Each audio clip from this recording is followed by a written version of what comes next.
Lowe's has the Labor Day deals you need to give your home a new look. Buy one, get one free select interior paint via Visa gift card rebate. Then, add the final touch with 2 for $8 on select 2.5 or 3-quart mums. Refresh your home and save big while doing it. Lowe's, we help, you save.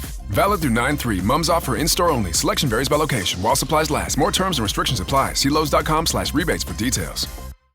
You just realized your business needed to hire someone yesterday. How can you find amazing candidates fast?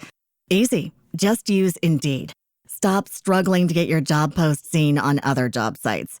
With Indeed sponsored jobs, your post jumps to the top of the page for your relevant candidates, so you can reach the people you want faster. According to Indeed data, sponsored jobs posted directly on Indeed have 45% more applications than non-sponsored jobs. Don't wait any longer. Speed up your hiring right now with Indeed. And listeners of this show will get a $75 sponsored job credit to get your jobs more visibility at Indeed.com/kidsandfamily. Just go to Indeed.com/kidsandfamily right now and support our show by saying you heard about Indeed on this podcast. Terms and conditions apply. Hiring? Indeed is all you need. This is a Bramble Jam podcast.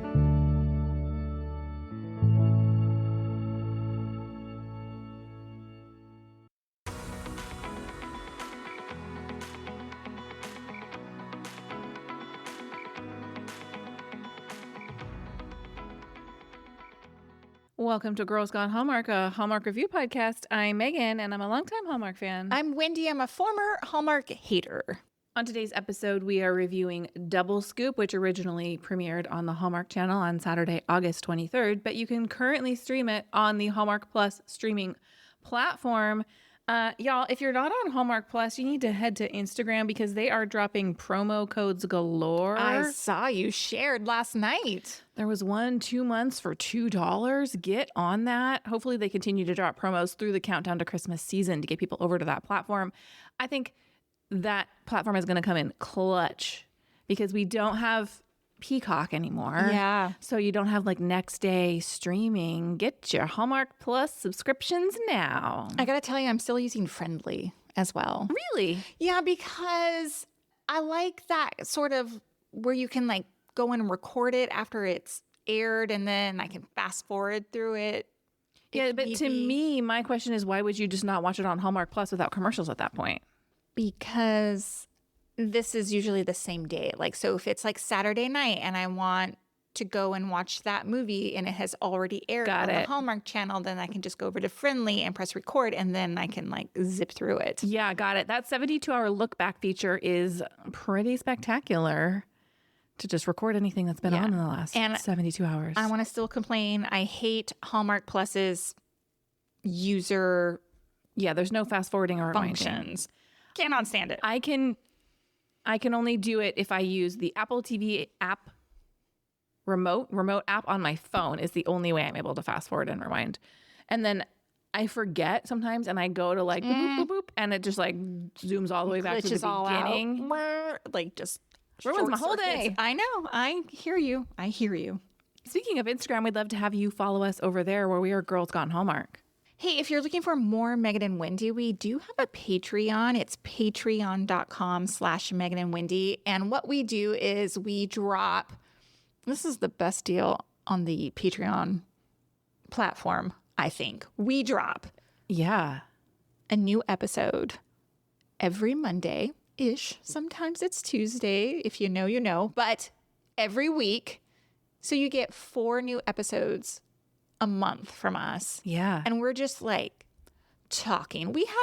It's like themed a little bit, but every week we're just, it's non-Hallmark. We don't talk about Hallmark at all. It's just Megan and Wendy.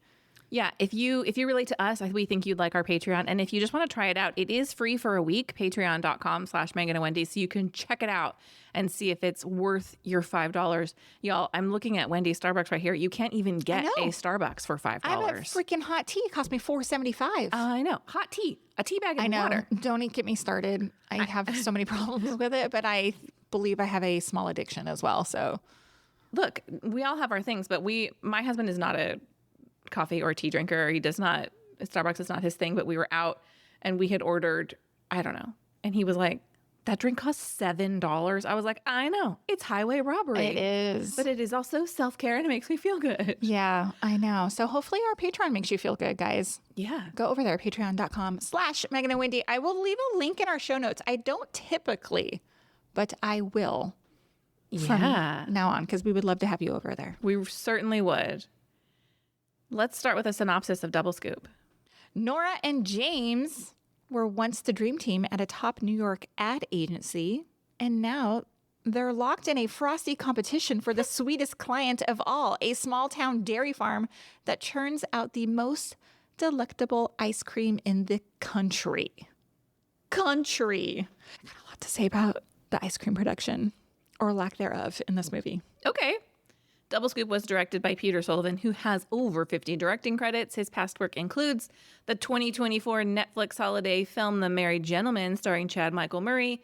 He also directed some darker thrillers like Trapped in Her Dorm Room and You Better Watch Out. Have you seen The Married Gentleman? No. Have you? Yeah, I watched it. That's the one with Chad Michael Murray. He's like the male exotic dancer. It's like Magic Mike I Christmas. didn't hate it. I liked it.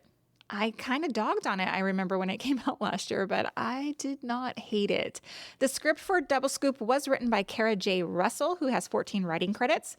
Her work includes the 2020 Hallmark movie A Valentine's Match, starring Luke McFarlane and Bethany Joy Lenz. That's a joint I've never seen. Have you? No, that's a good combo. Along with several other films that have aired on competing networks. Taylor Cole stars as Nora. She was last seen on Hallmark in the 2024 movie A Reason for the Season, and she also appeared as herself in this year's Christmas at Sea Hallmark cruise documentary. I gotta say, I have a soft spot for Taylor Cole. Me too. And if you don't know, it's because she shared a story.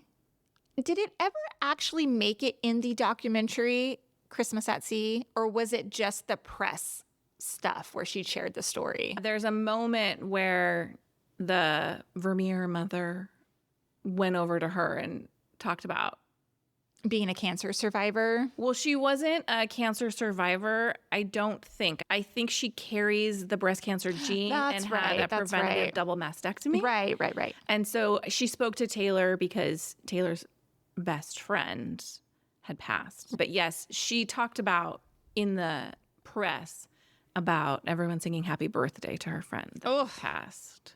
Ugh, that had to have been hard. Ryan McPartlin co-stars as James. He has 69 acting credits to his name and most recently appeared on Hallmark in A Very Vermont Christmas from 2024.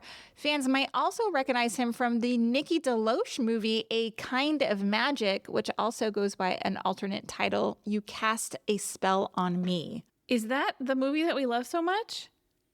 Oh, I don't love that movie.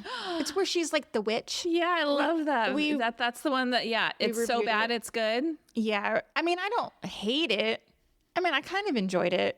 I may put it on my fall rewatch this season. I thought it was real cute. It was a bad movie, but bad in a good way. My daughter just texted me in all caps, guess who's engaged? And I literally could not, she has not responded, but who? Her school friend? Who could she talk? She's 15 years old. Who could she possibly be talking about? At school? Girlfriend, you cannot send this text and then not. You need to talk to her about text etiquette, about like, don't send a all caps message and then no follow-up. Yeah, like I need to see the bubbles of you typing. Yeah. Moving on. Elisa Donovan also plays Nora's boss, Alexandra, best known for her iconic role as Amber in the 1995 film Clueless. Elisa has 58 acting credits, including roles in 2 Hallmark movies, both from the early 2000s. Is she on your favorite radio show anymore? Yeah, she lives in San Francisco. Mm-hmm. So, yes, she's on regularly. Did she talk about this movie at all? I don't recall if she did. The radio show we're referring to is Jeff Lewis Live on Sirius. Yeah, she's on like every 6 weeks or so. Oh. Patrick Muldoon plays James's boss, Everett, with 96 acting credits. His best known role is the cult sci-fi film Starship Troopers, as well as major stints on Days of Our Lives and the primetime drama Melrose Place. Jaclyn Collier plays bestie Shannon with 21 acting credits. Jax has appeared in Hallmark projects like Love, Fall in Order in 2019 and the holiday film Fit for Christmas in 2022. She's also a familiar voice to fans as a recurring contributor to the Deck the Hallmark podcast. Okay, who is it? Taylor Swift and Travis Kelce. Come on. Is it rumor or I is don't it know. actual? Until I see them like walking down the aisle in a photo. Page 6, NBC News, Newsweek, E! News, Out Magazine. Taylor Swift announces engagement in an Instagram post. What? Is it actually her Instagram That's post? interesting. Clicking through. Your English teacher and your gym teacher are getting married. Whoa, we got to talk about this on Pop Culture Club because I had some thoughts. Interesting. Speaking of Patreon, y'all got to listen to our Patreon where we break down our thoughts because we are talking about the Taylor Swift episode. Shonda Pierce plays Anne-Marie Darlington. Shonda has 11 acting credits and has previously appeared on Hallmark in the 2015 movie Christmas Land. Tim Abell plays Matthew Darlington. Tim has over 100 acting credits and has appeared in everything from CSI, NCIS, and JAG. Sophia Shakarian plays Josie. Double Scoop marks her 4th on-screen acting credit. Hey, let's take a quick break and we're going to come right back with our first impressions of Double Scoop. You just realized your business needed to hire someone yesterday. How can you find amazing candidates fast? Easy. Just use Indeed. Stop struggling to get your job post seen on other job sites. With Indeed sponsored jobs, your post jumps to the top of the page for your relevant candidates, so you can reach the people you want faster. According to Indeed data, sponsored jobs posted directly on Indeed have 45% more applications than non-sponsored jobs. Don't wait any longer. Speed up your hiring right now with Indeed. And listeners of this show will get a $75 sponsored job credit to get your jobs more visibility at Indeed.com/kidsandfamily. Just go to Indeed.com/kidsandfamily right now and support our show by saying you heard about Indeed on this podcast. Terms and conditions apply. Hiring? Indeed is all you need. I'm here on the job site with Dale, who's a framing contractor. Hey, good morning. Dale traded up to Geico Commercial Auto Insurance for all his business vehicles. We're here where he needs us most. Yep, they sure are. We make it easy for him to save on all his insurance needs, all in one place, with coverage that fits his business and bottom line. Oh, I shouldn't have looked down. It's all right. We're so far up here. Look at me. Take a deep breath. Oh, I'm good. So good. Get a commercial auto insurance quote today at Geico.com and see how much you could save. Get more with Geico.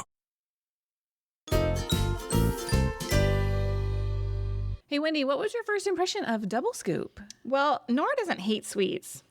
Nora is terrified of what dairy might do to her. If you know, you know. Who hates sweets? No, this girl is lactose intolerant. My first impression is, as the self-appointed non-dairy rep, I was waiting for a joke about not being able to milk an oat from the dairy farmers. Oh, that would have been funny. Missed opportunity. I mean, is this a nightmare come true for you? If you were working in PR and they're like, Megan, we want to put you on this like ice cream brand. Are you like, I don't know what to do, guys. Meg, for you, those who don't know, Megan doesn't eat dairy. So yeah, what? We can do hard things. If the paycheck is paying, we can do the hard things. That's right. That's right. What did you like about this movie? Okay, so Double Scoop, coming off of Providence Falls, right? Yeah. For fans and myself, it does check the like cozy summertime box. Sure. We get farm animals. We get Big Town Festival.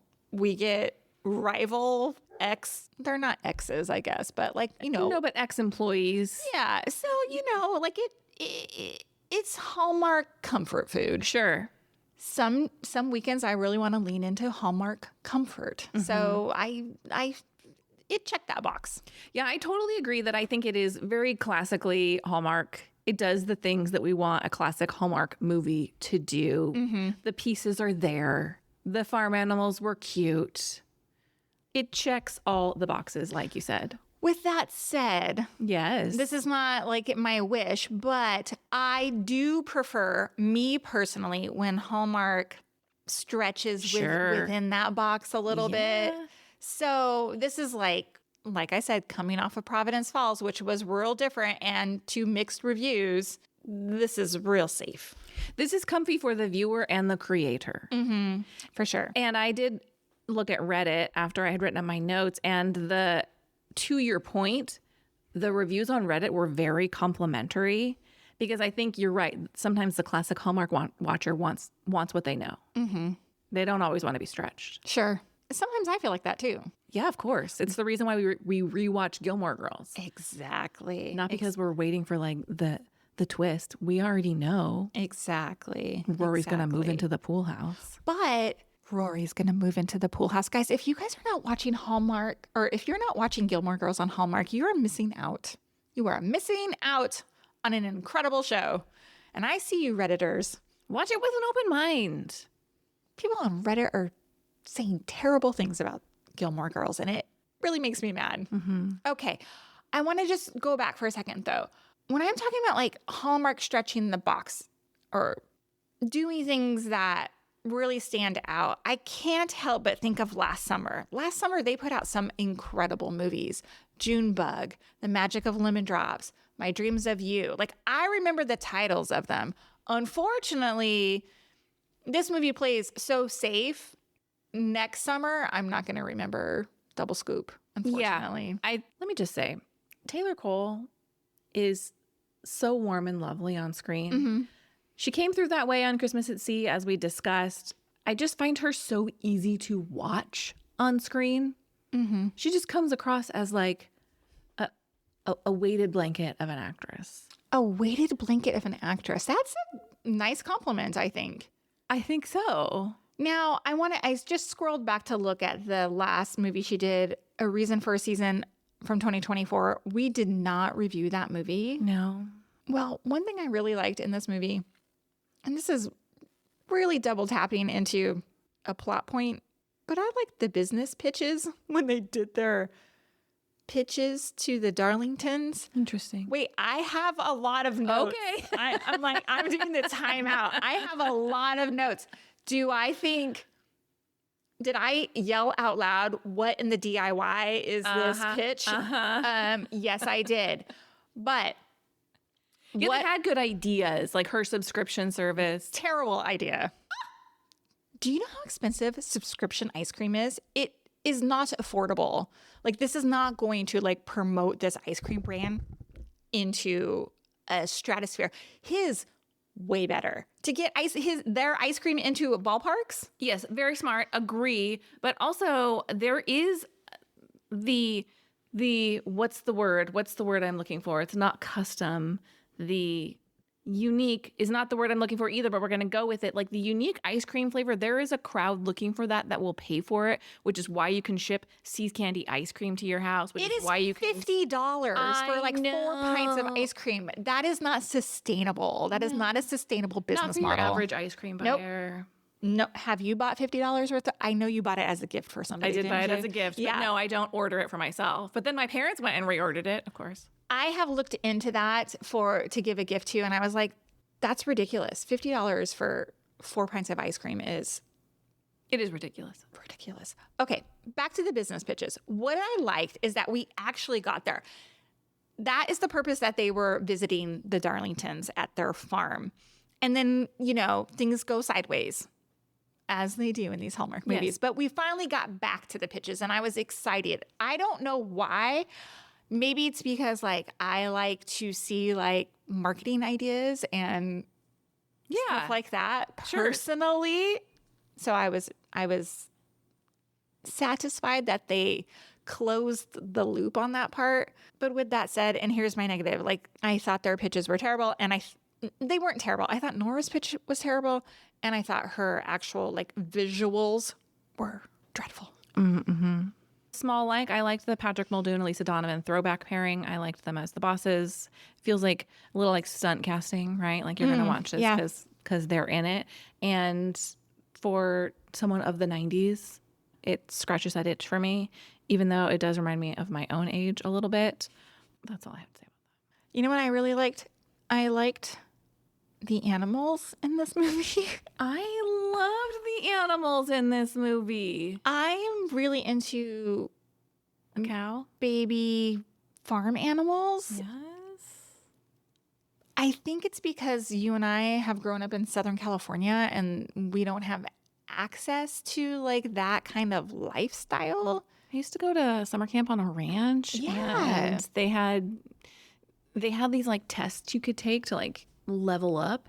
And I took the greenhorn test, which was like, they had like a writing test. The greenhorn was like the farm animals, like understanding like their care. And when I was there, a goat had babies. Oh, that's neat. And they had like, at the end of the week, they had like a show and you would like show an animal like you were at the county fair, I guess. And I had to show a calf one year. That's exciting. I love the animals. Yeah, I've never been around like animals like that, except to like view them like at the county fair. I've never had like access. Pet them. Yeah. Never. Yeah, no. yeah. You know, horses scare me. Do they? They're just big animals. They are big animals. Cows are big animals too. Oh yeah, my calf that I had to show was an ornery, unpleasant calf. He was not interested in following the rules. Have you ridden a horse? Nope, never. Interesting. Scares me. Yeah, I can. They are big. Me. A couple funny little scenes that I thought were really funny. The moment that Nora says, "There is a bug on me," I instantly thought of you. Totally thought of you. Thought it was very funny. This is kind of a sandwich compliment here. The firefly scene was... Did I steal it from you? No. I mean, yes, but that's not what my reaction is. It's so bad. This is CGI snow. It's terrible. I can't even believe there's any part of this scene that falls into your likes because it is so Have you ever seen a firefly? I have, actually. First of all, they move much slower than that. Like, get your CGI right. These things are zipping all over the screen. Yeah, I spent the summer in Oklahoma one time, and there were a ton of fireflies, and we would catch them. Yes. So that seems kind of cruel now that I'm saying it out loud. It's so funny that you say that because I went to Arkansas for a week in the summer once and they had fireflies and there were photos of me like we were catching them like in our hands.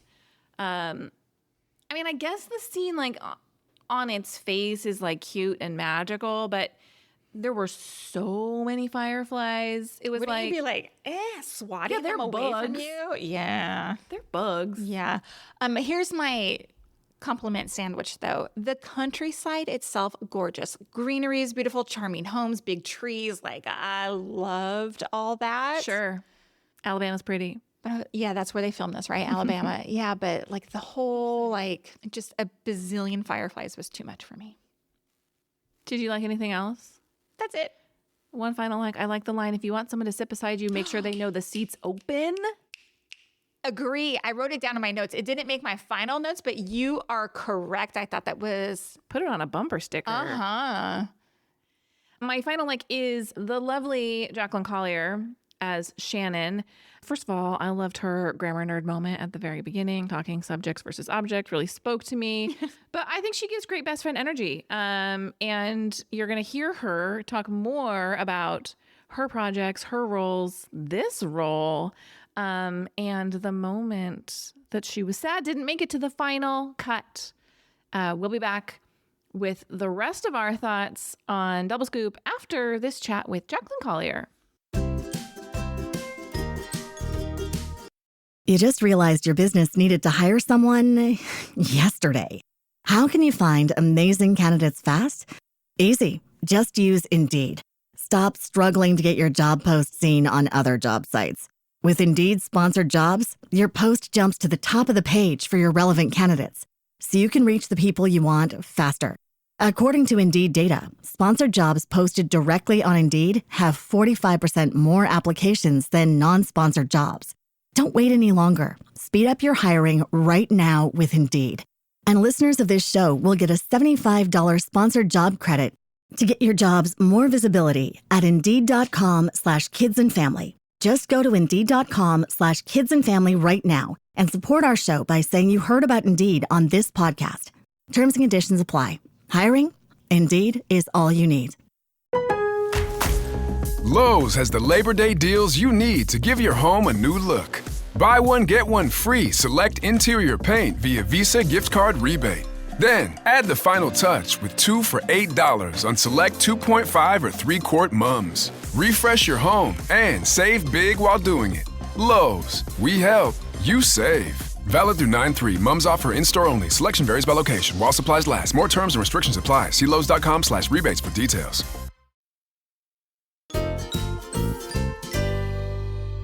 We are joined today by the lovely, the fun, one of our new best friends, Jaclyn Collier, co-star of the latest Hallmark movie, Double Scoop. Jaclyn, you have a deep Hallmark resume. I mean, you're kind of like the OG Hallmark podcaster, having co-hosted Bubbly Sesh back in what feels like the dark ages, 2019 to 2021. It's the dark ages, right? But this isn't your first Hallmark movie even. You were in Love, Fall, and Order in 2019 with Erin Cahill, Trevor Donovan, and Gregory Harrison. I have a real crush on Gregory Harrison. Oh, he is a very handsome man. We didn't work together directly, but then we spent a little time together at Ramen Drama. I should say he spent a little time with my mom. It wasn't, I don't think it was flirtatious because he's married. She's not, though. So, hey. I love that for your mom. You were also in Fit for Christmas, CBS 2022 holiday movie with Amanda Klutz and Paul Green. We also know you because you are a regular contributor on Deck the Hallmark. How did that partnership come to be, your work with Deck the Hallmark? Oh, so Deck the Hallmark, I became friends with them when they came to New York. This is even pre-Bubbly Sesh officially being a part of Hallmark. They came to New York to go on Good Morning America. And Shal and I, my co-host for Bubbly Sesh, we messaged them because we were, friendly back and forth. And we were like, do you guys want to meet up, hang out? We live in New York. And they said, yes, we would love that. What if we record an episode? So we went to their hotel room and we sat on their beds in a very non-shady way. Those guys are incredible. And I remember that it was me and Panda on one of the beds and Shal and Dan and Brand on another. And once we got there, we brought champagne because we were the Bubbly Sesh. And they were like, hey, we just realized we just invited you guys to our hotel room. Is this weird? And we were like, oh, actually, it's not weird at all. This is going to be a lot of fun. So we recorded with them then. And then, of course, stayed in touch over the years. And then when Hallmark discontinued not only Bubbly Sesh, but having an official podcast, the Deck the Hallmark guys were like, we'll take you in. That's so nice. I love that. They just absorbed you. They just absorbed me. Well, talk a little bit about your experience on Bubbly Sesh. What was that experience like from a Hallmark podcaster who has no affiliation with Hallmark? I have so many questions about what it's like to be an official Hallmark podcast. I think, it was, first of all, by and large, it was just really fun. It was great to get to have access to the talent and to be a part of the community. And we got to record in the New York office pre-COVID. So it was such a joy. And we were welcomed in with such enthusiasm. I do think that the other side of that coin is that we were, yes, we did interviews, which was great and totally makes sense for an internal podcast to do that as a promotional thing. But we were also reviewing the movies, which I do think if you're part of the company, we were hired as freelancers, so we were outside contractors, but still it feels a little strange because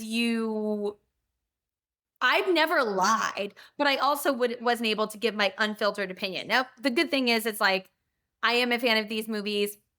I can look at these movies for the genre that they are and just find all the fun and joy in them. And I think it's really incredible.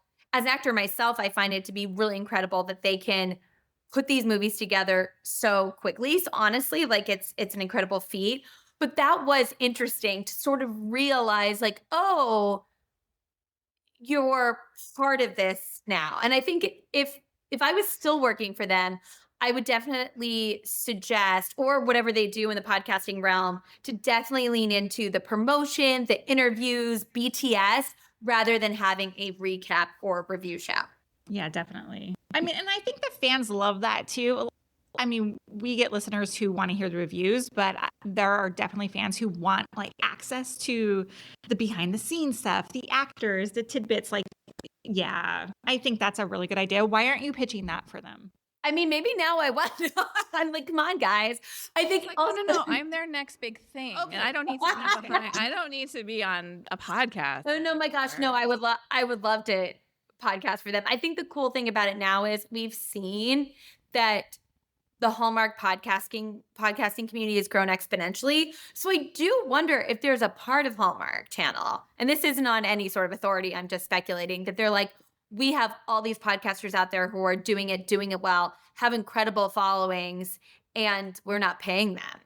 Like, why wouldn't we? Why would we? Why would we? And also I think, if we're looking at you guys and Deck the Hallmark and Hallmarkies, the fans have trust and faith in you because they know you aren't in the company payroll. So I do think that you just start going into, well, why would we do that? Now, I'm not saying they shouldn't. I actually think there could be really good brand opportunities for them as a promotional tool.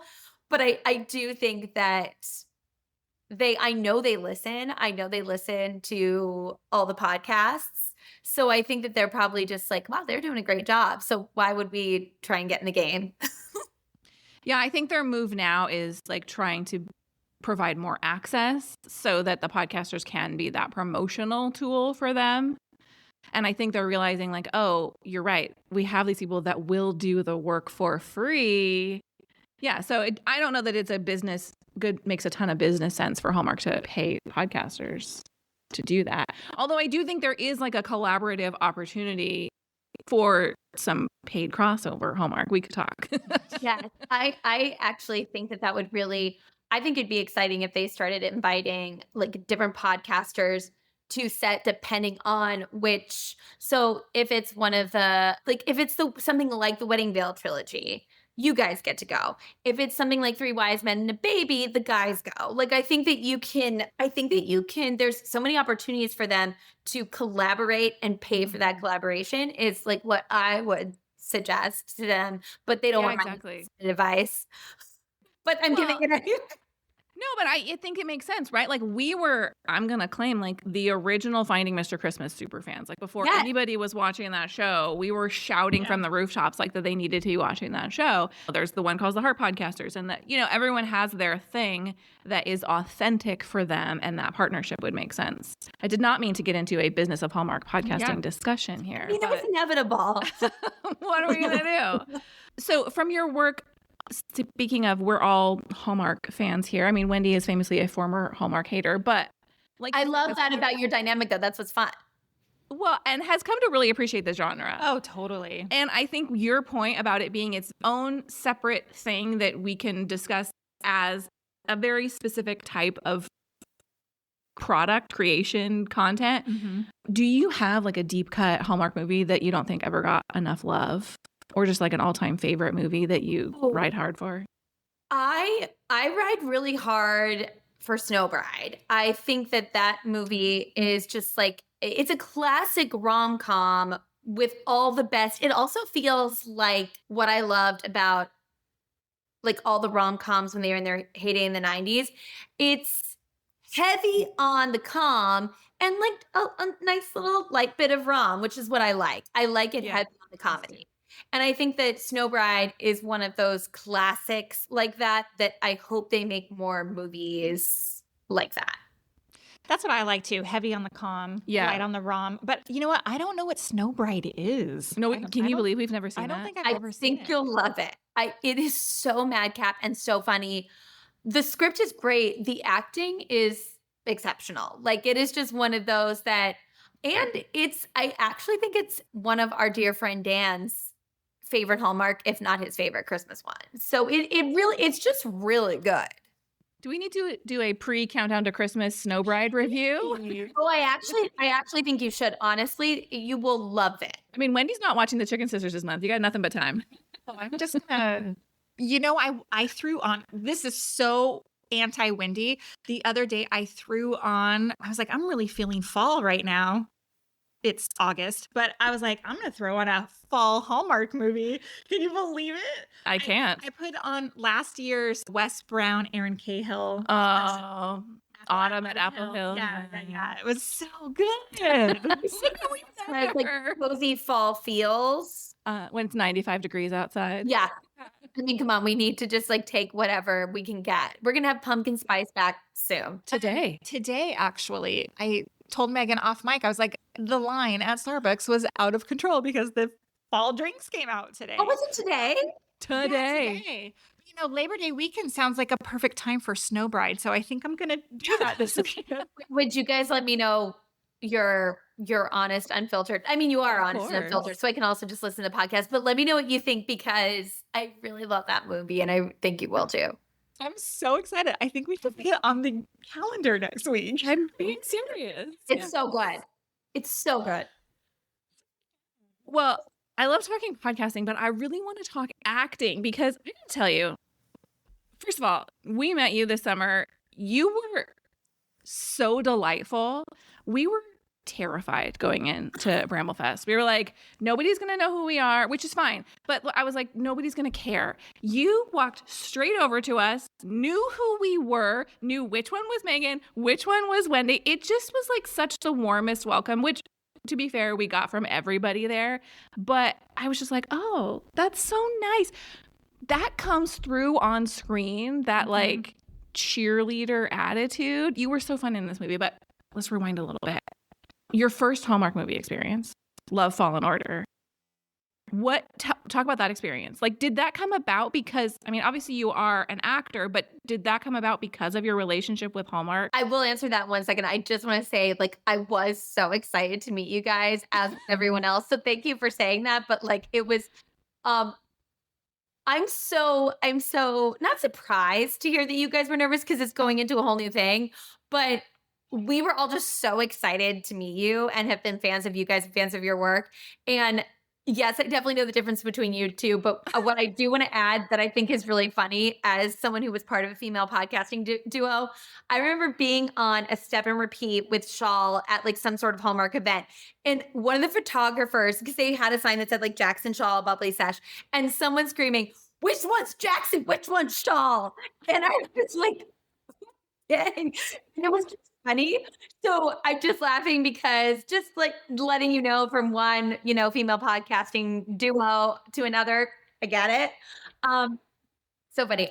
Yes, the Love, Fallen Order came about. I remember exactly where we were when we found out about it. We were actually together. Shawl and I were podcasting in the studio, and we were on a break, and an email came through asking if it was something that we were interested in doing. And I remember just being so excited. The exec on that project, who has since left to work for like another incredible network, her name is Mary Beth Sprouse. And she had this idea. She worked at Hallmark at the time, was an exec on the movies, helps in development with them, and had the idea after listening to our podcast, like, oh, wouldn't it be fun to have the Bubbly Sesh Girls in a cameo for this movie? And it ended up being so much fun. It's where I met Erin Cahill, who has since become a really good friend. We just had a blast on set. The whole team that we worked with was great. But yeah, it was a direct result of Mary Beth just thinking, hey, this would be a really fun thing to do. And I think that that's also what I want to see them do with like the podcasters at large, is like bringing them into the community, because this community loves Easter eggs. They love things. Like, so that really makes people excited. And we were also able to, in addition to acting in the movie, we were able to really do a deep dive for the BTS. And I think that was a fun aspect of it too, that sort of felt like it was really cohesive. So we had a really great time doing that. Your point about the Easter eggs is so funny. I don't know if you're a Gilmore Girls fan, but we are. And we also loved the Gilmore Guys podcast, like listened to every single episode. And they were, because of that podcast, they were in the Year in the Life episodes. And so not that I consider myself on par with the Gilmore Guys, don't worry, but that is, I'm like, happened to them, it could happen to us. That's the thing. Like, I feel like people, like, I think that what is so great when you have an exec like Mary Beth, or have people that are looking at, like, look, it's really hard. Hallmark, they're creating a lot of content in a short amount of time with probably not enough people. So it's hard to like look at the big picture, because you're kind of just toiling away trying to make sure all the things that are due today get done today. But when you have those people that can zoom out and know what's going on really holistically, not just within Hallmark Channel, Hallmark media, the brand, but also know the fandom, you make it really exciting for the fans to have Easter eggs, like to have you guys, to have the Deck the Hallmark guys, to have people from Hallmarkies. It makes people feel, they're already doing it with like the star cameos, but I think they have so many opportunities to just make it fun for people. Like if you're really in the fandom, if you know, you know. And I think that's really great. I mean, from your mouth to God's ears. Jax. Or Michelle Vickery, as I like to call her. No, I'm kidding. I mean, yes, I love Michelle, and I'm really glad she's back. Yeah, that's exciting news. Yeah. That's really exciting news. Okay, so you've worked Hallmark, but you've also done projects on TV movies outside of Hallmark, Up TV, CBS. Talk about the difference in creating those two different projects. Like, did you find that there was a difference? You know, it's interesting. I definitely feel like for when I did the engagement plot for Up TV, honestly, that didn't feel that different because even though the budget was lower and we were getting paid a little bit less, we had Rachel Boston, who is just an absolute gem and, you know, is an incredible leading lady on set and off too. She's just a really nice person. And Trevor Donovan. So we had two leads that like really knew how to make these movies. And then of course we had Brian Bird, who created One Calls the Heart and is very familiar with this world. So that felt really exciting. We got to film in Colorado. It was such a blast. I do feel like what was great about that though is I actually developed a deeper relationship with True Brand, with the production company, than sometimes you would on a Hallmark movie because they have a lot more freedom and creative control, and they've become people that I've since worked with and have stayed in touch with. So that was really fun. CBS was cool because I got to go to Canada, and I'd never filmed in Canada before. I had introduced the lead of the movie, Amanda Klutz, to the writer of the movie, Anna White, and then they ended up thinking it would be a Hallmark movie. It's when I was working for Hallmark, and then Amanda ended up having a deal because she was working for the TV show The Talk at the time, deal with CBS that they had to have like a right of first refusal. So it went to CBS. That was really fun to make. I always wanted to work with Paul Green, and he was just a blast on set. And it's just, he's one of those people that just knows exactly how to do these movies. He makes everyone feel welcome. He's really a leader on set. So that one was a lot of fun. I had a lot less acting to do in that one. So it was kind of fun because I just got to like get all cozy in my cute Christmas outfit and I could be a little bit more relaxed. But it was nice that I was finally getting to do a Christmas movie after watching so many. That's a big deal too. Was that a big deal for you to be like, I'm in this primetime movie on CBS? I would imagine so. It was fun and funny because somehow, even though I had a like very small cameo in the movie, I made the trailer. So, and my name was before the credits because of the way, basically because I was hired from the US as like, not necessarily stunt casting, but the production company, Motion Picture Association of America and Brad Kervoy, I have a relationship with him, and he had been grateful that I had like sort of made the introduction to make the project happen. So he really went out of his way to make sure that I was in it.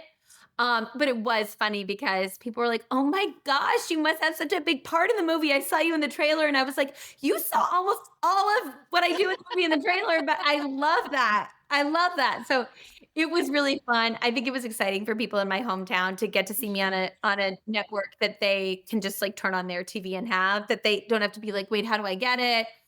Because the whole Up TV of it all was like my hometown in Mount Carmel, Pennsylvania. So sweet, so small, but they're very much like, wait, how am I going to get that? So CBS, this was really easy. You just like turn it on. You have it. Role come to you. So this is what I think is so funny, that I have been not shy about wanting to play the best friend in a Hallmark movie, not shy about like staying in touch with people that I know at Hallmark and being like, hey, hire me, please, please, please, not in a desperate way, but also like, whatever, I'll do whatever. You want me walking my hands, I'll do that. I'll learn how. Like I was really up for it. And my agent sent me an audition that was for a movie called Soft Serve Romance, which was the original title for Double Scoop. I thought the script was really cute. I filmed the audition. Then I got a call maybe like a week and a half later when I kind of forgotten about it, from my agent saying that I was pinned for the job. But a lot of people get pinned. Like you really don't know. You really don't know how many people are getting pinned, but they were checking my availability to see if I was still available. I was pinned. Then I heard, oh no, there was a step in between that. The step in between that was I figured out who was directing it and what production company it was. So my dear and wonderful friend Rachel Boston like sent a really sweet note to the director and to the producer being like, oh hey, like my friend Jax said that she's up for this movie. Like I had a great time working with her, which was so sweet of her. And then I found out a couple days later that I booked it. Still didn't know what network it was for and still didn't know who was in it. Because this was cast by a different casting director than in-house Hallmark. And it was Hybrid, the production company that made this film, who was incredible. And I love this team.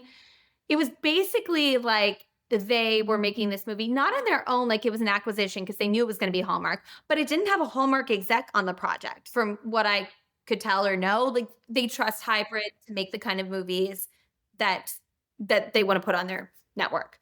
So this was very much, I'm sure my relationship with Hallmark may have helped a little bit as far as especially Rachel, really. But this was something that I didn't even really know was a Hallmark movie until well after I had my contract, because it didn't even say it in the contract. Oh, interesting. Yeah. Yeah, I mean, if you look at it as a with like Hallmark insider eyes and you look at like who made it, it doesn't, Taylor Cole, obviously, but kind of beyond that, you don't know that it's a Hallmark movie in terms of like who wrote it and who directed it and all the people involved. So yeah, that's really interesting.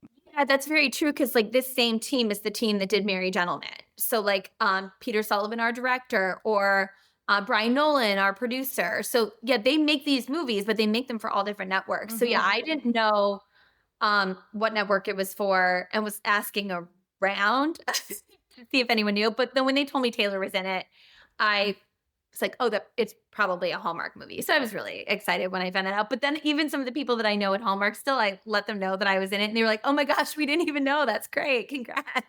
Speaking of Taylor Cole, did you have a relationship with her before making this movie? Taylor was one of our first interviews in the Bubbly Sesh, and I met her at a couple of events. And I always thought that she was such a kind person, very talented. I love mystery, so I loved her on Ruby Herring. But we weren't friends or anything. But what was very cool is that we both share a good friend in Erin Cahill. So I texted Erin. Erin's like, oh my gosh, I can't believe the two of you are going to be working together. Let me put us on a group text. And I was like, make sure it's okay with Taylor first. And she did. And so it really was fun. We got to sort of have this, it's like that thing, like when they created the dating app Hinge, because you have someone in common. So then you are able to have this thing. Oh, I did not know that was the premise of the dating app Hinge. It was, and it's now stopped. Now you don't even need a Hinge. It's just kind of like all the other ones. Now I understand what the Hinge name means. Did you know that? No, I've been married 20 years. Me too. It's funny because now it's changed. When I was dating, there need to be a Hinge. Now there's not. So like it's evolved completely past that. But I felt like Erin Cahill was our Hinge, so we already had a rapport when we met. One of my complaints, it's not an actual complaint, but my wishes about the movie is like, we don't get enough closure with you. I'm like, where is she still pregnant? Like, where does she have her baby? The baby? See her making or putting together the bouncer, the bouncing chair, and all that stuff. Yeah. Are there any moments that didn't make the final cut or anything you wanted to see? Tell me. So there are. And what I do want to say is not even just, this isn't me like trying to toe the company line or be like, oh, it's okay that it wasn't in there. Watching the movie and knowing how these movies need to like propel towards the end, it makes complete sense. But what was cut in the scene where I'm putting together the walker, I go on a whole monologue about what I'm thinking about naming the baby, and I tell her that the baby is a girl. So that you learn that, and you learn all the names that Grayson and I are considering. And I tell her that she's going to be like a great, like, I'm so excited for my baby to know that her auntie Nora has done all this amazing stuff. So that got cut, which I totally understand. It was adorable. And Kara J. Russell, who wrote this script, just adorable dialogue, and it was great. But does it really advance the story? No. If we have time, great, but there wasn't. Then there's also a scene, which was the first scene I filmed that was going to be the last scene I was in, where we're back in the restaurant and we're breaking everything down about what happened. And it's like the last push for her to like reconnect with James. But that also makes sense that where it was supposed to be in the film, because I had my script out when I was watching it, because I knew that scene wasn't in it. And I was like, oh, I see why. Like, this does feel like it really would have broken the momentum. But I do wish that we had access to the outtakes for like, and I'm sure there were plenty of other things that got cut too. But that is why also there's a scene where Taylor calls me and it's like, hi, it's Shannon. You know what to do. It's like this voicemail. I recorded that ADR after the fact because when they realized that they couldn't have like that final scene, there needed to be something to give Taylor the opportunity to at least like tie up some of those loose ends. Yeah. About them in person. I love the behind the scenes. I know. So do I. I was like, oh, let's talk about craft services. I will say the only bummer about it being cut, I mean, of course you never want your stuff to get cut, but it really made sense for this, was that the outfit was definitely my favorite outfit. Don't you want like that video? You're like, are reels a thing that actors still have? No, oh my gosh, Megan, I've thought that, like, would it be weird if I emailed them for my reel? And then I'm like, okay, I shouldn't do that because I do have plenty from this movie that I can use, but I was just like, darn, I love that out. We famously know nothing about how movie making. No, nothing. No, and my daughter comes to me. She's like, I'd really like to start auditioning. I was like, girlfriend, you got the wrong parent. I don't even. Well, you let me know because I'm an acting coach for kids. How old is your daughter? She's 15. Oh, yes. That's the perfect age. That's actually, I coach really from like 7 to like 19, but 15 is like one of my sweet spots. I've had one of my 15-year-olds since she was 7. Oh, wow. Yeah. That would be amazing because we were told she needs a screen acting coach. We will definitely talk more about this. Hey, exciting. Okay, can we talk about like future goals? Like that. I mean, look, but spoiler alert, in our review, I'm like, I need to see Jax carrying the weight of a Hallmark movie on her back because I fully believe that is something you can do. She can be a lead. Yeah. So like, I assume that's a goal, but like, do you have any interest in working in like other aspects of movie making, or you're like, no, I like on-camera acting? Oh, great question. First of all, thank you.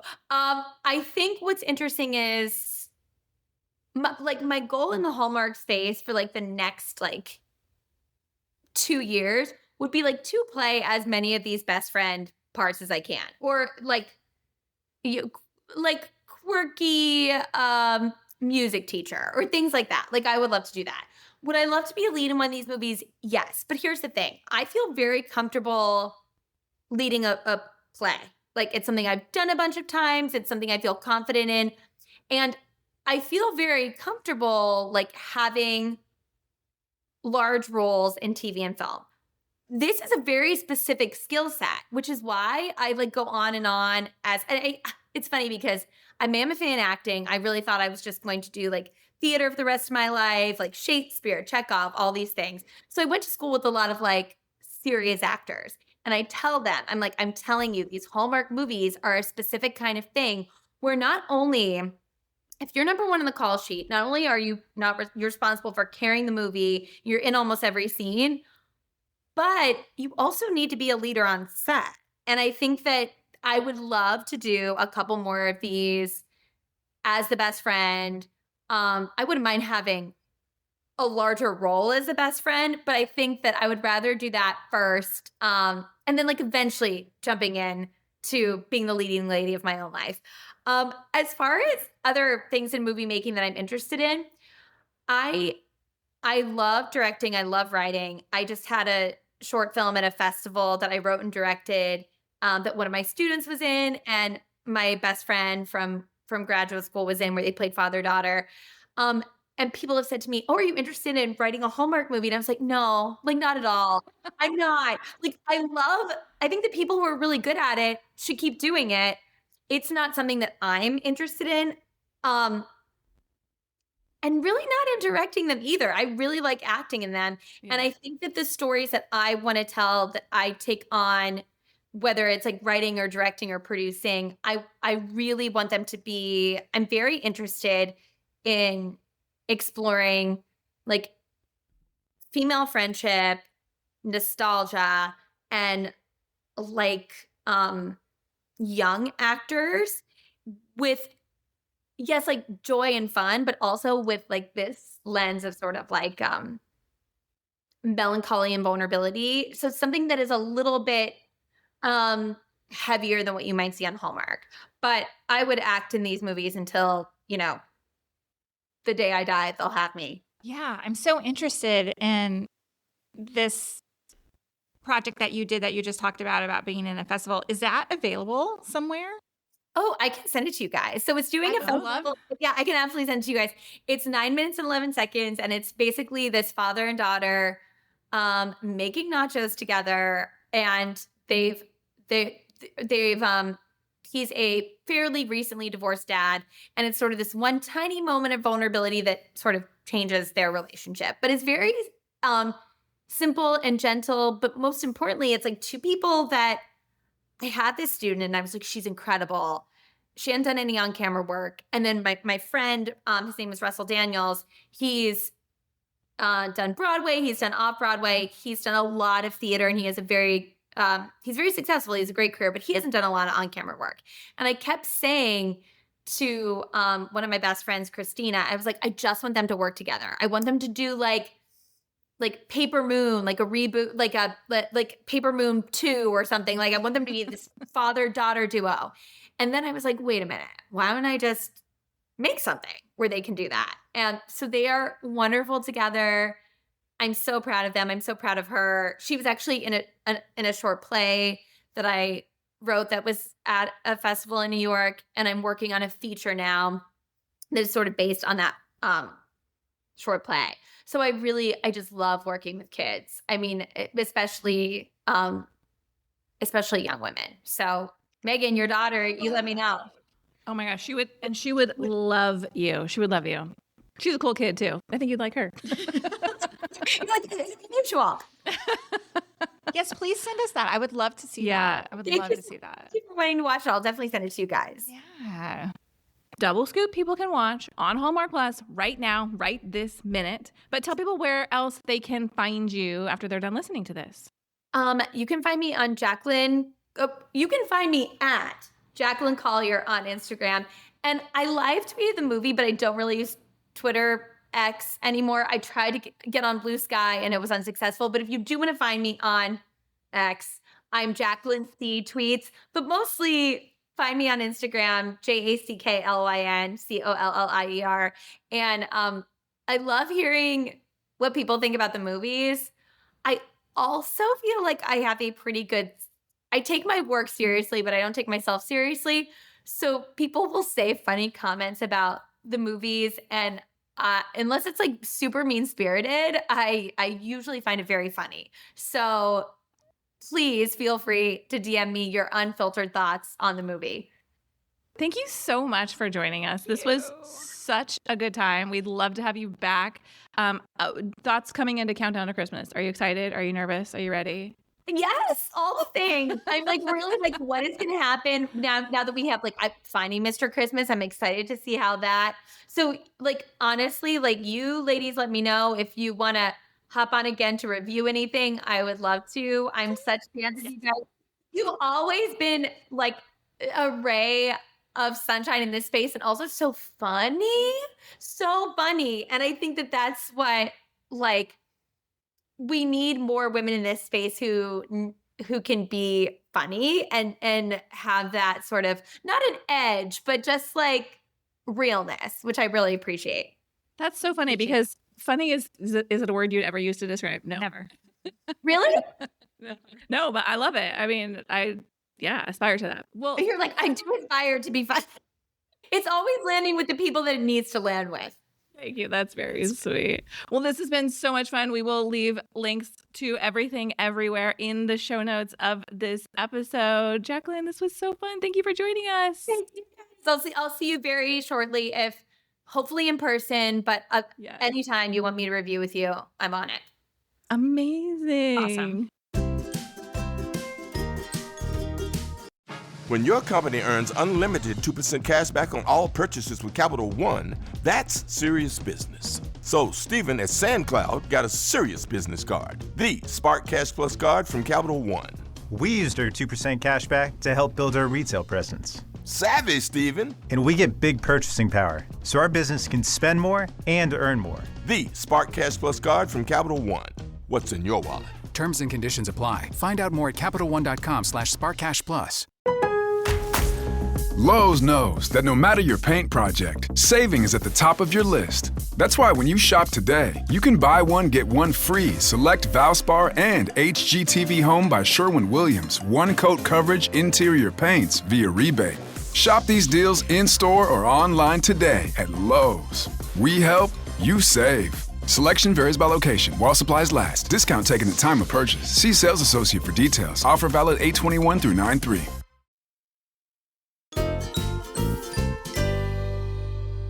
We're back. Let's talk wishes. Okay, I have a few. I'm going to start with the biggest one to me is that this movie leaned hard into Hallmark's pantry of tropes. Pantry of tropes. I love it. I wish I could say I made it up, but I didn't. But, we got a rival company, sabotaging boss, big town festival where everyone comes together to pull it off, an interrupted kiss. I'm like, a lot. Yeah. A lot. Yeah. Do we really live in a world where we have these underhanded bosses who are making a phone call, telling lies about the other company in order to get, and let's talk about the bribe. Yeah. Because to me, he's like, and the signing bonus. And bro's like, we don't offer a signing bonus. He's like, we do now. And I was like, wait a minute. Explain to me how this works, because you are a company that has acquired a new client. The ice cream client is going to pay you. Mm-hmm. Why are they getting a signing bonus from you? How does that make sense? Fast forward to the end of the movie where he's explaining to Nora all of the what happened that led to them getting the account. And he's like, yeah, they bribed him. And she's like, they wouldn't take a bribe. But they did. Yeah. What's that say about them? It's a little bit of a hanging Chad situation. Totally. Love that reference. Thank you. You alluded to it. I just want to close the loop on the pitch session. I really needed Nora not to use those horrible paper science fair signs. Like, I understand the motivation was she didn't want to feel corporate. She wanted to relate to them on a real person level. Yes. James had his PowerPoint presentation on a screen. Sometimes there's a place for things to feel corporate, for them to feel polished. Mm-hmm. I wouldn't have minded the screen-free approach if it had been executed a little bit better. Yeah. I watched this scene a couple times. The Mrs. Darlington, I can't remember what her first name is, but like the owner of that company, the dairy farm there, she's like looking at like a printed out pitch deck. Yeah. And she goes, this is impressive. And I was like, is that sarcasm or is was she being true there? Because what we don't learn until the end is that the bad boss had already called them. Oh, yeah. To tell them that Nora wasn't great. So I was having a hard time reading the scene there. Like, well, we're to assume the bad boss has already called them, right? Because they make the decision in the same day. So they must have heard from him ahead of time. Correct. Yeah. Mm-hmm. But I don't know. I just was like, what is this science fair board behind us? Sure. It was tragic. Yeah, and put your printout in a binder at least. Don't hand them a stapled packet of papers. Oh my goodness. Okay, my next wish is James and Nora, where is the spark? This is kind of where the movie lost me a little bit because I didn't feel any chemistry between these two characters. They are supposed to be like on the cusp of falling in love. And I'm like, I don't buy it. They feel like two former colleagues. That's how they speak to each other. There was no like woo-woo happening. Yeah. I just did not, no flirty banter, no tension, no zing. No zing. And then they dropped the I love you at the end and I shouted, no. I'm utterly in love with you. Oh no, I missed that. I missed that. I only caught it on the second. I heard it the first time. I didn't catch the pun until the second rewatch. Which brings me to my next question. Punny cow jokes, yay or nay? Hard pass. Hard freaking I wish pass. this was a video podcast. People could have seen your reaction. Yeah, I mean, the kid was cute. She grew on me, but I was done. Are you engaging in a running joke with like a teenager, like hoping that they can like really stump you with a pun? Like, girlfriend works on a dairy farm. Do you think there's a cow joke she has not heard? I know. I just was like, stop it right now. Stop it. We mentioned this in our chat with Jax, but look, I did want some more closure with the character of Shannon. I understand that she's not the point here, but they've introduced her to us. She's pregnant. It's natural for us to wonder about her fate. Mm-hmm. What's next for her? I agree. I just wanted a little bit more there. I did too. Plus, I love Jax. I like wanted, like I thought this was a really big role for her too, and I was like, I wanted like bigger, more. Like I wanted more screen time with her. I just think she's so freaking adorable. As soon as they leave for fake Wisconsin, I was like, oh no, yeah. We're gonna get the FaceTimes. Yeah, I know. Yeah. All right, let's talk. Did you see that? Oh, I'm not you done. got more wishes. I am not done. The entire time I'm watching this. This is a company, this is a dairy farm who makes this like artisanal ice creams that have like... That's the word I was looking for. I thought it might be... Can you believe that? I pulled it out. I can. So these ice creams vary in the line of salt and straw ice cream. Totally. If you are from the West Coast, the Oregon area, I don't think salt and straw is beyond the West Coast. I'm not sure. I don't know though. But a blue cheese pear ice cream or a strawberry balsamic ice cream is very much like in line with what they do. Sure. Anyway, my point is they're in like all the big grocery stores. Yeah. This Darlington ice cream. I need to see the production of it. We're on your dairy farm. Where are you making the ice cream at? Sure. Like, why are we not seeing the business side of things? We only see when they like hand churn ice cream. Obviously, that's not how they're mass producing. But it does not make any sense. The mom says at one point, like, this is our legacy. This is what we're known for. Why are we then... You're telling me that you're the one who's moving the hay bales... Yeah, where's the rest of your staff? What? Yeah. It doesn't make any sense to me. They don't have like a corporate boardroom. Yeah, why is this pitch happening in your living room? Where's your factory? Where is production happening? Where is the refrigerated truck pulling up to pull these all away? Yes, All these things. I was wondering, and I wish we would have asked Jax this. What was the actual ice cream they were eating? Because Jax was eating ice cream throughout this entire movie. I was like, what actually, like, where did you get where's that from? I was wondering what they used. Did they have like a food person on staff who like made these pints of ice cream, or did they just pick up a pint of McConnell's and like put a different label on it? Yeah. I'm very curious. McConnell's, please. They got Private Select. You're right. Finally, this is not my last wish. Just to close out this topic, we don't get to see the success of the Darlington brand at the end. Mm-hmm. Give me a 1 year later. Mm-hmm. I need to see what Nora and James have done as a team now to make this brand successful. Yeah. They built them a factory so they are no longer hand churning all of their pints of ice cream. Something like that. My last wish was, actually, it's not even really a wish. It's just a conversation point that kind of like made me mad. James comes in and like what's the word I'm looking for? Like has this like hero complex where he comes in and like gets some financial help for the dairy farmers in this town, right? This then pisses Nora off because Nora's like, you're moving in like ways that we had agreed upon, right? And I think she was rightfully mad because we had already like established that he had taken credit for her work for something else. And he says like, oh, I'm sorry for that.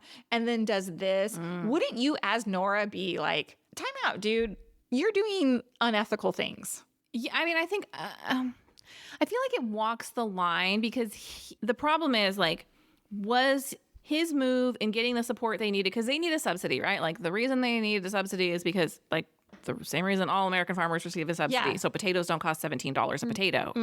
So like if you look at it from that perspective, if he was not in the running for this, it's altruistic. Right. But because he stood to benefit from this good move, like there should have been a way for them to work on that together or for that to occur after the fact or whatever. Yeah, I mean, like on its own, is it bad? No, but because it influences the decision, whether or not they say it does. Right. So I think she was rightfully pissed. And he could have told her. That's the other thing. Like, he could have let her know that he was doing that. He had reached out to people, that he had tried to make this happen. Right. But what happens in the scene is that the mayor announces it, and he's like, oh, the mayor was not supposed to announce that at that point, like when Nora confronts him, right? And so that's kind of like the first thing. He goes, oh, he was like, Mr. Deflection. The mayor's not supposed to announce that, right? And then he's like, well, you're doing the same thing. Like, he turns the blame on her. And I was like, red flag. Like, this guy, GTFO. Like, I was pissed. I was done. I was like, I cannot stand a person who says, but you did this. Sure. Dude, take accountability. You should have said, yeah, maybe this wasn't the right time. I shouldn't have offered this up because it could give me this advantage. He didn't accept any responsibility. Correct. Yeah. Are you ready for Did You See That? Yes, I have several. Me too. Go ahead. Okay, the first thing.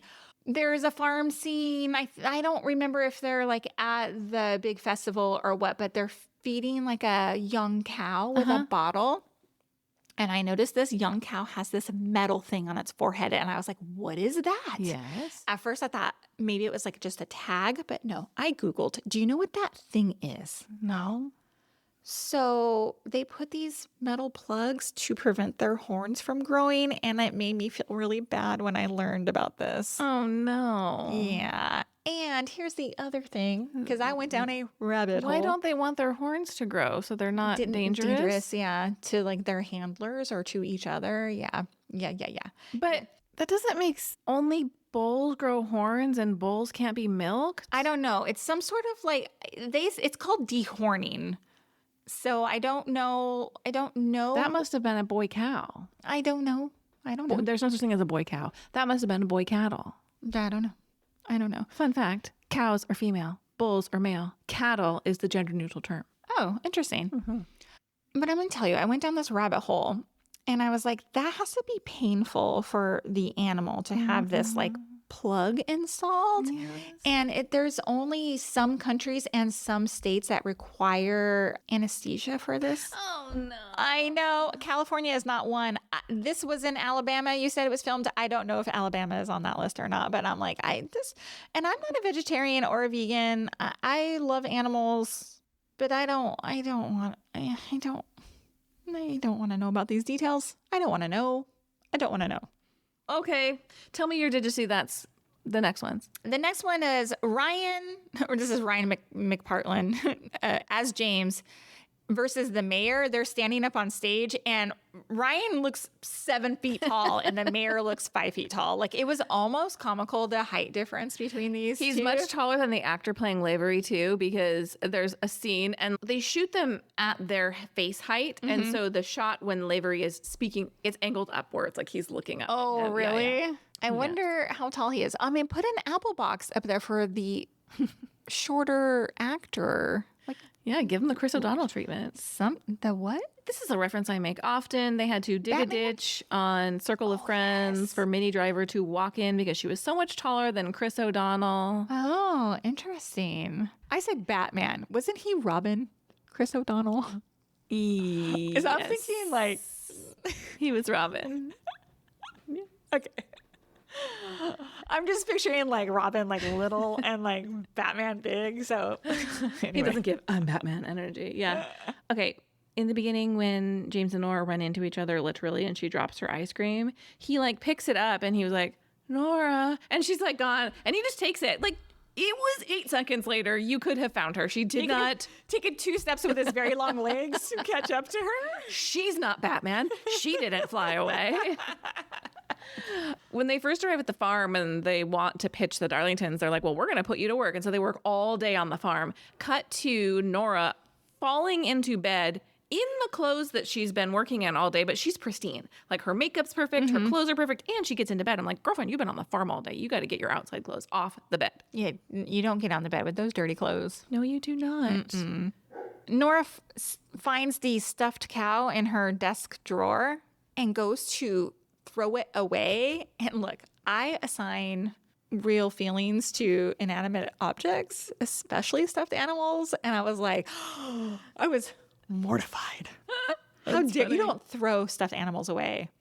Do you? You do, huh? I can tell you do. No. Do you want to go see the stuffed animals in hammocks in my daughter's room hanging from her walls? Well, we have like a bean bag that you fill up with stuffed animals. So it just looks like a bean bag, but it's filled with all these little stuffies that have memories. Yeah, it's hard because my daughter loves stuffed animals and she has so many. So we had to buy these hammocks. They're like hammock bunk beds hanging on her walls with all of her stuffed girlfriend's 15, but can't get rid of them. No, I know.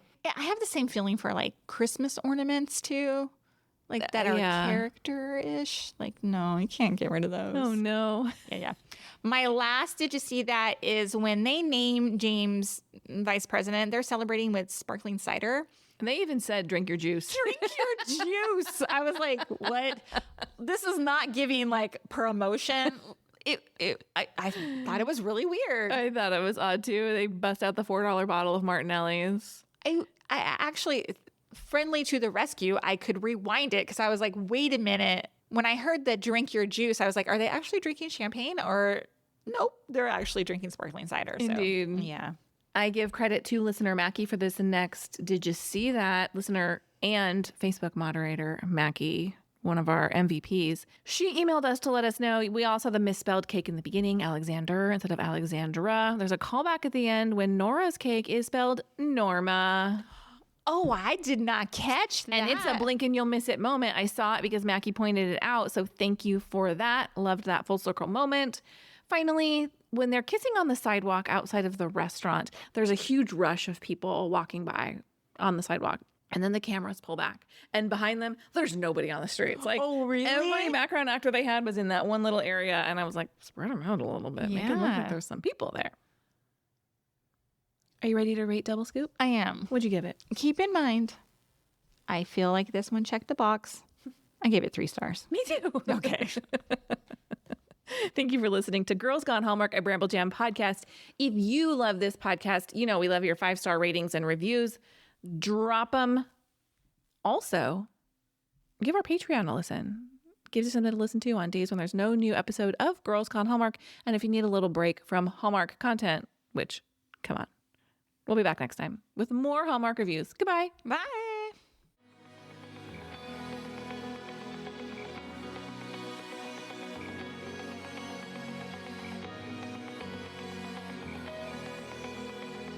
All right, friends, before we go, just a quick heads up. You're about to hear some ads. These little gems help us keep the show running and the Hallmark love flowing. So do with that info what you will. Grab a snack, hit the skip button, or maybe, just maybe, listen in and discover your new favorite product. Bye.